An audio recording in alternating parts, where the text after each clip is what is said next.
Welcome back to doctor NGR. గర్భిణీ స్త్రీలలో వచ్చే హైపర్ టెన్షన్ అనే ప్రాబ్లం గురించి ఇప్పుడు గైనకాలజిస్ట్ డాక్టర్ శకుంతల గారు మనకు వివరిస్తారు. ఎన్జిఆర్ ప్రేక్షకులకు నమస్కారం. నా పేరు డాక్టర్ శకుంతల అండి, గైనకాలజిస్ట్. ఈరోజు మనము హైపర్ టెన్షన్ ప్రెగ్నెన్సీ గురించి డిస్కస్ చేద్దాము. Hypertension more common pregnancy కాంప్లికేషన్స్లో hypertension is also one of the most common complication in pregnancy. Usually normal tension, normal BP, blood pressure 120/80, systolic 120, diastolic 80 mm of మెర్క్యూరీగా మనము normal range పెట్టుకున్నాము. అంతకంటే ఎక్కువ BP అంటే more than 120/80 ఉంటే దాన్ని hyper టెన్షన్గా మనము పిలుస్తాము. హైపర్ టెన్షన్ ఇన్ ప్రెగ్నెన్సీ రెండు రకాలుగా డివైడ్ చేస్తాము. ఒకటి ఏంటంటే ఆల్రెడీ హైపర్ టెన్షన్తో ప్రెగ్నెన్సీ అవ్వడము, దాన్ని హైపర్ టెన్షన్ అసోసియేటెడ్ ప్రెగ్నెన్సీ అంటారు. ఇంకొకటి ఏంటంటే ప్రెగ్నెన్సీ వల్ల హైపర్ టెన్షన్ రావడం, దాన్ని ప్రెగ్నెన్సీ ఇండ్యూస్డ్ హైపర్ టెన్షన్ అంటాము. 2 టైప్స్గా డివైడ్ చేస్తాము. ఏంటంటే ట్రీట్మెంట్ అనేది సేమ్గా ఉంటుంది ఇద్దరికి, కాకపోతే డివిజన్ అంటే ఫాలోఅప్ ఎలా ఉండాలి, ఎలాంటి రిస్క్స్ అనేది మనము చూద్దాము. ఏంటంటే మెయిన్ ఎగ్జాక్ట్ ఇటియాలజీ అంటే ఎగ్జాక్ట్ కారణం ఏంటి, బీపీ రేజ్ అవ్వడానికి కారణం చాలా రకాలుగా ఉంటుంది. ఒకటి ఏంటంటే మనకు కరెక్ట్గా తెలీదు ఎందుకు బీపీ వచ్చింది, ఎగ్జాక్ట్ ఇటియాలజీ అనేది కాజ్ అనేది తెలియదు, వాళ్ళని మనం ఎసెన్షియల్ హైపర్ టెన్షన్ అని పిలుస్తాము.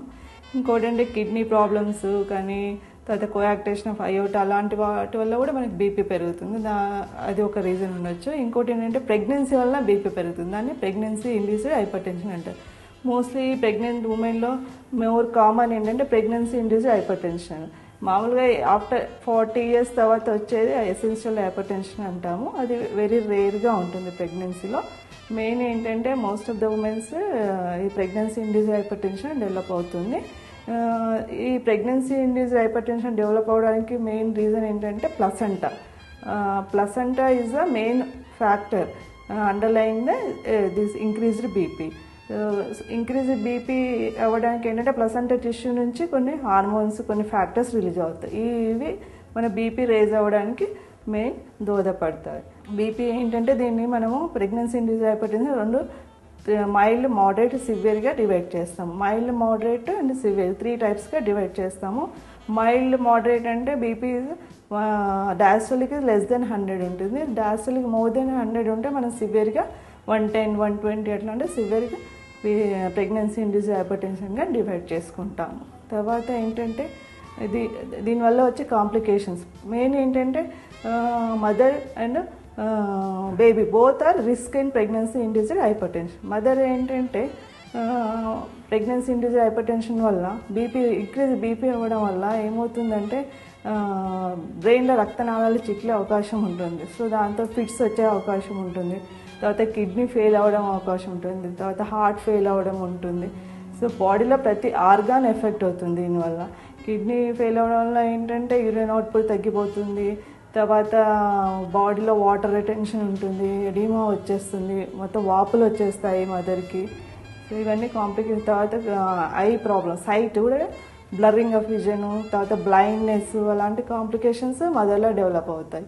బేబీకి ప్రాబ్లం ఏంటంటే బ్లడ్ సర్క్యులేషన్, ప్లసెంటా ఫంక్షన్ తగ్గిపోతుంది. ప్లసెంటా ఫంక్షన్ తగ్గడం వల్ల బేబీకి బ్లడ్ సర్క్యులేషన్ తగ్గుతుంది. సో బేబీ గ్రోత్ తగ్గిపోతుంది. సడన్గా బేబీ లోపలే డెత్ అయ్యే ఛాన్సెస్ ఉంటుంది, గర్భంలోనే బేబీ డెత్ అయ్యే ఛాన్సెస్ ఉంటుంది. తర్వాత బేబీ గ్రోత్ తగ్గిపోతుంది. Baby small baby, growth restricted babies main ఈ ప్రెగ్నెన్సీ ఇండ్యూస్డ్ హైపర్ టెన్షన్ వల్ల అలాంటి ప్రాబ్లమ్స్ వస్తాయి.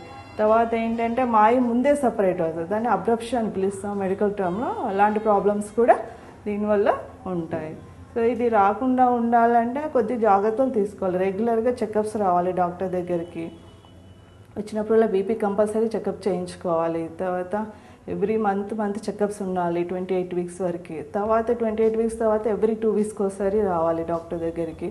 తర్వాత 32 weeks తర్వాత ఎవ్రీ వీక్లీ చెకప్స్ ఉండాలి. సో ఇలా బీపీ మనం ముందే కనుక్కోవచ్చు. రెగ్యులర్ బీపీ చెకప్స్ ఉండడం వల్ల ఎప్పుడు BP usually pregnancy induced hyper tension అనేది ఏంటంటే 20 weeks తర్వాత వస్తుంది మెయిన్. సో రెగ్యులర్గా బీపీ చెకప్ చేయించుకోవడం వల్ల మనం ఎర్లీగా డయాగ్నోస్ చేసుకోవచ్చు, ఎర్లీగా ట్రీట్మెంట్ స్టార్ట్ చేయొచ్చు. తర్వాత ఏంటంటే ఎర్లీ ప్రెగ్నెన్సీలో కొంతమందికి ప్రెగ్నెన్సీ ఒక 5 months 6 months ప్రెగ్నెన్సీ ఉన్నప్పుడే బీపీ వచ్చే ఛాన్సెస్ ఉంటుంది. ఇలాంటి వాళ్ళకి ఏంటంటే ట్రీట్మెంట్ చేయడము ఓన్లీ బీపీ తగ్గించడానికి ట్యాబ్లెట్స్ ఉంటాయి, కానీ లోపల ప్రాబ్లమ్ని మాత్రం మేము ఆల్టర్నేట్ చేయడం కష్టం అంట. ఆ ప్రాబ్లమ్ మాత్రం తీయలేము. ఓన్లీ ఆ ప్రాబ్లం ఎప్పుడు సాల్వ్ అవుతుంది అంటే ప్రెగ్నెన్సీ డెలివరీ అయిన తర్వాతనే, ప్రెగ్నెన్సీ టర్మినేషన్ చేస్తేనే ఆ ప్రాబ్లం సాల్వ్ అవుతుంది. సో అది ఒకటి.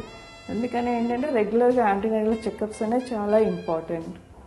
Main symptoms BP hyper tension in pregnancy symptoms ఎలా ఉంటాయంటే హెడేక్ రావడము, తర్వాత కళ్ళు సరిగా మసకగా చీకటిగా కనిపించడము, ఎపిగాస్ట్రిక్ పెయిన్ అంటే పొట్ట పై భాగము నొప్పి రావడము, మూత్రం క్వాంటిటీ యూరిన్ అవుట్పుట్ తగ్గడము, తర్వాత కాళ్ళ వాపులు రావడము, తల తిరిగినట్లుగా ఉండడము, ఇవన్నీ హైపర్ టెన్షన్ సిమ్టమ్స్ ప్రెగ్నెన్సీలో. తర్వాత బేబీ మూమెంట్స్ తగ్గడము అలాంటివి కూడా ఉంటాయి. సో ఇవి చాలా జాగ్రత్తగా ఏదైనా ఏ ఒక్క సిమ్టమ్స్ కనిపించినా ఇమీడియట్గా డాక్టర్ని కన్సల్ట్ అవ్వాలి.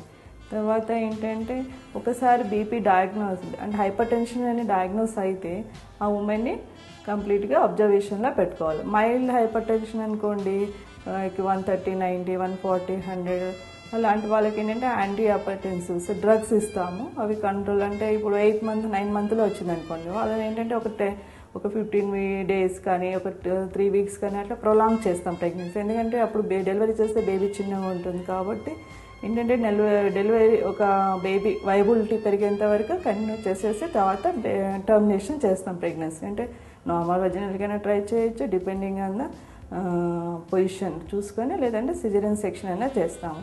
తర్వాత సివియర్ హైపర్ టెన్షన్ అంటే డయాస్టలిక్ 110, 120 millimeter ఆఫ్ మెర్క్యూరీ ఉంటుంది. అలాంటి వాళ్ళని మాత్రం ఇమ్మీడియట్గా అడ్మిట్ చేస్తాము. యాంటీ హైపర్టెన్సివ్ డ్రగ్స్ స్టార్ట్ చేస్తాము. తర్వాత ఇన్పుట్ అవుట్పుట్ చార్ట్ మెయింటైన్ చేసుకోవాల్సి వస్తుంది. తర్వాత ఏంటంటే ఇలాంటి వాళ్ళని యాజ్ ఎర్లీ యాజ్ పాసిబుల్ మేము ప్రెగ్నెన్సీని టర్మినేట్ చేస్తాము. చూసారు కదండి, గర్భిణీ స్త్రీలలో వచ్చే హైపర్ టెన్షన్ ఏంటో, దాని పరిష్కారం ఏంటో తెలుసుకున్నారు కదా. ఇదండి ఇవాల్టి డాక్టర్ ఎన్జీఆర్. మళ్ళీ రేపటి డాక్టర్ ఎన్జీఆర్లో మళ్ళీ కలుద్దాం. Until then take care. This is Shweta signing off. Bye.